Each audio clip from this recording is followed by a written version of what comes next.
Before we go, make sure you support the channel by subscribe. Something is trying to get into my house. It's out there, waiting for me to leave. I woke up around 10 a.m. A week ago, groggy and disoriented, prepare for my usual night shift. I noticed that my cat, Brunch, who typically sleeps at the foot of my bed, had left in the middle of the night. This wasn't unusual, but the door to my room was closed with no other way out. Puzzled, I quickly searched the room, but after being unable to find him, I figured my older sister had whisked the poor cat away to her room. No big deal, I thought. I finished preparing and was ready to head out. But just as I reached for the doorknob, I heard a soft hiss coming from my room. I marched back in, now convinced Brunch was just hiding somewhere out of sight. Peering under the bed, I discovered Brunch, huddled at the far end of the bed behind an assortment of shoeboxes. His fur was stood on end. I had never seen him behave like this before. After calling out to him for a few minutes, trying to gently coax him out to no avail, I worried that something was terribly wrong with Brunch. I made an awkward attempt to crawl under the bed and try pulling him out. While I was not particularly fond of cats, Brunch had always been a quiet and gentle companion to me since my childhood. He had never scratched me, or anyone else for that matter. Yet for the first time, as I reached out to him, he let out a deep guttural hiss and slashed my arm, leaving a deep gash. Shocked, I retreated from under the bed. I was bleeding a lot more than I would have expected, with a mix of frustration from the sudden violence and panic at the sight of blood all over my arm and clothes. I realized I probably wasn't going to make it to work on time.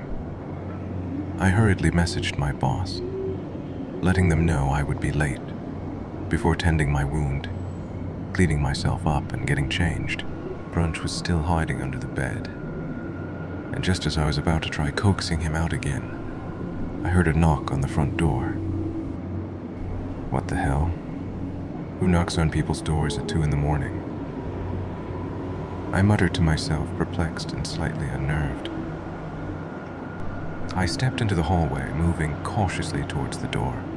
Through the frosted window, I could see a somewhat familiar figure standing there, airily motionless. My heart pounded as I slowly approached. That's when I heard a voice. "Hey, it's me. Let me in." The voice in the dead of night sent shivers down my spine. But the most chilling part was the familiarity of the voice itself. It was my voice. The figure on the other side of the door was unmistakably me.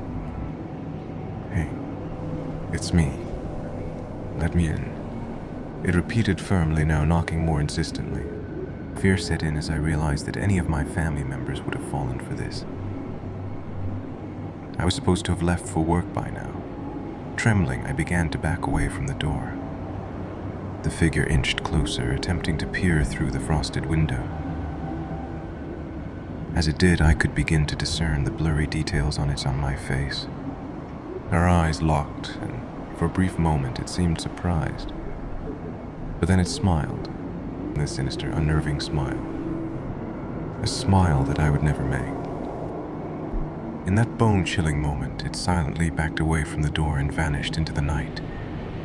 Needless to say, I never made it to work that night or any night since. My family thinks I'm crazy for locking myself away in my room, telling me it was just some sort of prank. But since that day, every sleepless night I've had listening to my cat hiss from under the bed convinces me otherwise.